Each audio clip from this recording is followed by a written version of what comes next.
guys. Magandang hapon. Welcome to my vlog. Ako na naman ito si Salome. Sensya na kayo guys. Ngayon lang ako nakakapag-vlog after Christmas. Then, bigyan ko muna kayo ng kaunting house tour sa bahay namin. Maliit lang po ito. Pasensyahan nyo na. And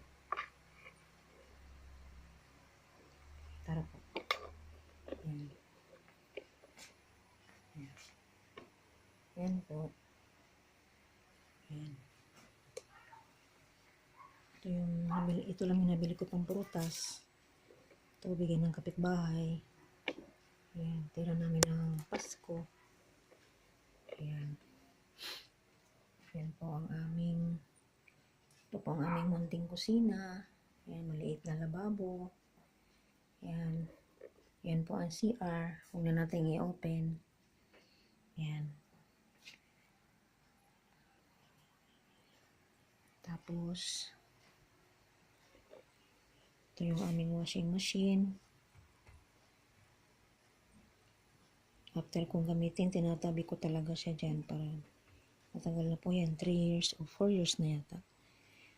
Ito ay bili ng anak ko sa unang trabaho niya. 2 years na. 1 year na. 1 year na. Yan, mga bubot namin. Yan po yung labas. Yan.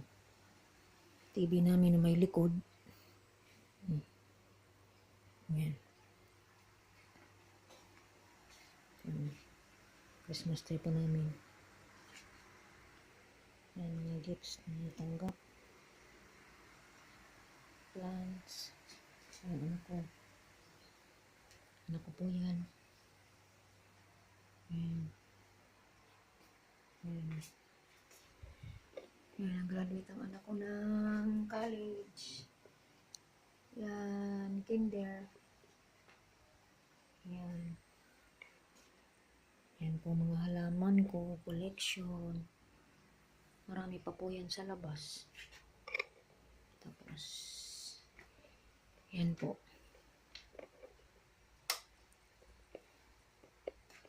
Mga medal po ng anak ko yan. Start na siya nag-aral. Yan. Yan. Ito ang cum laude medal niya sa college. Loyalty medal sa UP. Los Baños, then Red Cross medal. Yan. Lahat yan. Yan. Ito sa swimming. Ito pala sa swimming. Tapos ito ay first place siya sa basta college na siya niyan ito. Iba. Ito iba high school and college na. Ayan. Ayan po. Mga medal ng anak ko. Ayan po siya. Grade 6 picture. Ayan po, medyo madilim lang. Ayan pa po yung taas namin. Saka na po doon kasi magulo po yung doon. Ayan.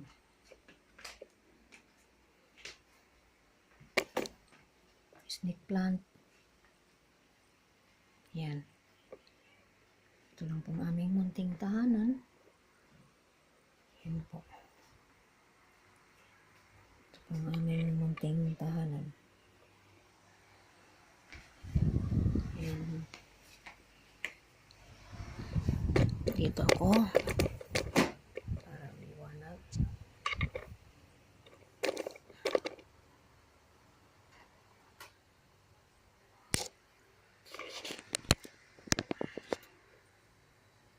Ayan po.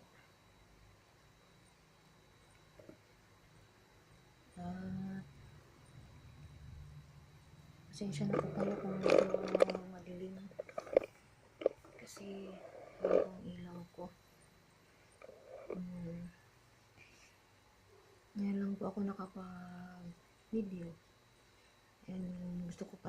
batiin ng Merry Christmas and Happy New Year. Um, at okay naman po ang Christmas. Kahit medyo po parang nagkasakit ako ng 2 araw. Naayos naman din. Plano ko sana magpunta sa kapatid ko pero hindi ko na tinuloy kasi baka pagdating ko doon matuluyan ako. So nag-decide na lang po ako na mag-stay na lang dito sa amin, sa bahay. Ito po ay apartment lang po inuupahan namin. 2 kami nakatira dito ng anak ko. So dahil nagtatrabaho na siya, minsan umuwi siya dito. Ayan. At nagpapasalamat po ako dahil ang cellphone ko na ito ay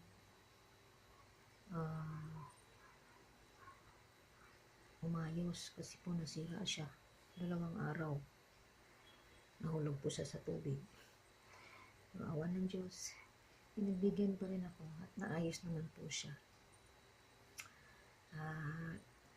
At yun nga po, sana sa darating na 2021 ay maging maayos na po ang lahat. At nasa balita ngayon na may bagong virus na binabantayan. Sana po ay huwag makapalasok sa Pilipinas. Kasi po parang talagang napakahirap. Yun nga, pagdadasal na lang po natin. Ayan. Magdasal po tayo ng mataimtiman na huwag sana siyang pumasok dito sa Pilipinas. At talagang napakahirap po pag nagkataon. So yun po, sana sa 2021 ay maging maayos ang lahat. Maging malinaw ang ating mundo. At meron tayong parating lakas ng katawan. Nasa mabuti ang ating mga pamilya sa probinsya, lalo na po ako marami pang pamilya sa probinsya. Pinapanalangin ko lagi na sila ay nasa mabuting kalagayan. Ayan, hindi ko man po sila nakakasama in person, pero palagi ko po silang pinagdadasal. So yun lang po, marami pong salamat. See you in my next vlog.